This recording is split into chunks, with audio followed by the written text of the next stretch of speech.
Hi, everyone, and welcome to the HSS video series, Physical Activity and Inflammatory Arthritis, sponsored by the Inflammatory Arthritis Support and Education Programs for the Latinx community.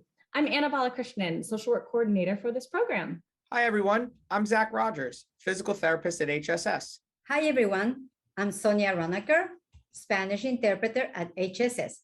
This video is in English, but if you are looking for Spanish, please click the link in the description on the video and you will find this video translated and dubbed in Spanish by our HSS interpreters.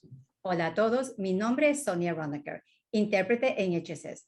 Este video está en inglés. Si está buscando la versión en español, por favor haga un clic en el enlace en la descripción del video y lo encontrará traducido y doblado al español por mí y por mis colegas intérpretes de HSS. Thank you all so much for being here. Let's get started. Gracias a todos por estar aquí. Empecemos. Zach, thank you so much for being with us again today. Many patients have shared with us that they want to know more about what physical activity looks like when they're experiencing chronic pain or chronic fatigue. And as you know, all of the things that we're going to talk about today are in response to questions that patients have shared with us. Well, that's great. I get a lot of those questions and happy to help. Wonderful. So let's go ahead and dive right in. Let's do it.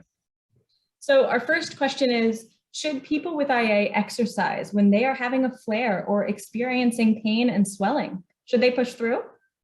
That's a great question, Anna. It really depends. Every patient knows his or her body best. If you're having a flare-up and you're feeling more pain than you're used to feeling, but the pain is manageable and pain is not sharp, then yes, that patient can continue to exercise when they have a flare-up. But they should keep the exercises gentle and focus on body weight exercises only without additional resistance. Now, what do I mean by the pain is manageable? To me, that means that a patient can complete all of their daily activities without changing the way that patient does them or without avoiding them. If that's the case, then to me, the pain is manageable and they can continue to exercise with the modifications I just mentioned.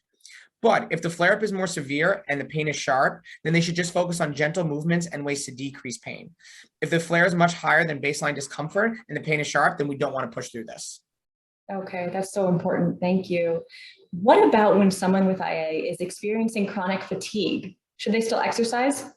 You know, that's another great question. And the answer is yes. In fact, actually, research has shown that regular exercise can actually help to reduce chronic fatigue. Wow, okay, that's really good to know. And it can be very difficult to exercise when you're fatigued or experiencing pain. And one patient shared with us that it's often hard to get out of bed, let alone think about exercising. So what do you recommend to patients that are experiencing this? You know, that's a great question, and I get that question quite often. My first recommendation is do exercises lying on your back. If it's tough to get out of bed, there are still ways to exercise and move while laying on your back in the bed. You can do some stretching and mobility exercises, and I'll demonstrate some of these. We can also do some gentle strengthening exercises. You can do exercises with higher repetitions and less resistance. Usually that helps with chronic fatigue and also helps patients move through the exercise a little bit easier. The other option, which I find very helpful for patients, is to exercise for a short period of time, take a little rest break, exercise a little more, take another rest break. Exercises don't have to be all done at one time. You can take rest breaks in between to allow you to exercise more frequently, but not all at once. Okay, great.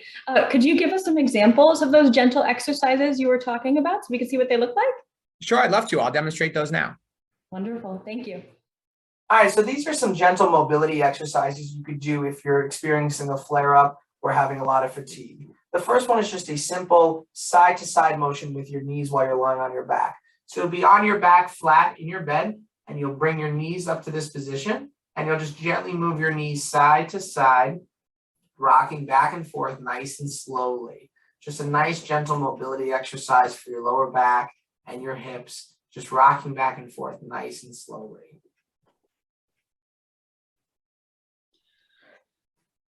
Now, the next exercise we're going to do is a clamshell.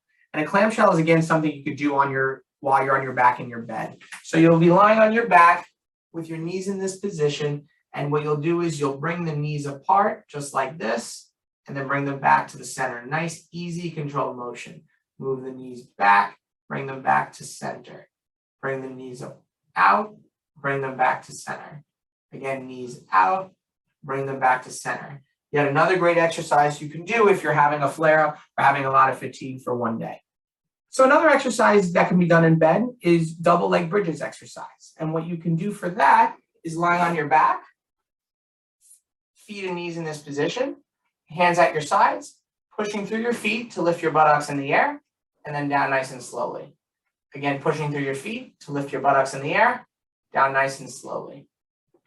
One other nice gentle stretching exercise that I like if you're experiencing a flare-up or having some symptoms of fatigue is to lie on your back and pulling your knees to your chest. So you can lay on your back, just like this, knees or be bent, and you can pull one knee to your chest like so, holding that for 30 seconds, then bringing your other knee to your chest like so, holding that for 30 seconds.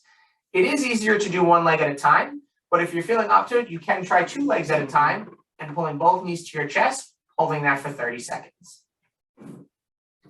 Thank you so much for showing us those. And before we close, could you take a moment to talk about icing or heat to relieve pain? Sure, I'd be happy to. That's a great question. Icing can help to reduce inflammation. This should help to relieve pain associated with inflammatory arthritis. Ice is great to use in an acute flare-up phase. An acute flare-up phase means within the first 72 hours of the flare-up. Flare-up to me means in general as compared to your baseline status. You can also use ice directly after exercising if your muscles are sore. However, some patients with inflammatory arthritis do respond better to using heat, especially if the pain is more chronic and not acute.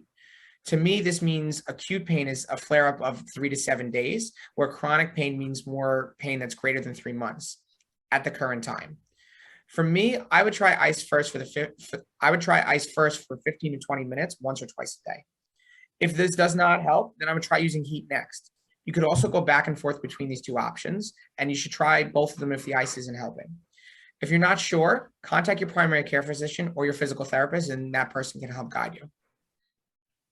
Thank you so much for sharing all of this information, Zach. And thank you everybody for watching at home. If you could just take a moment to share your feedback by clicking on the link found in the description. This helps us create programs and videos that are most relevant to you. Stay tuned for our next video. Next time, we're going to be talking about what physical activity can look like when you are at home or outside. Thank you all so much.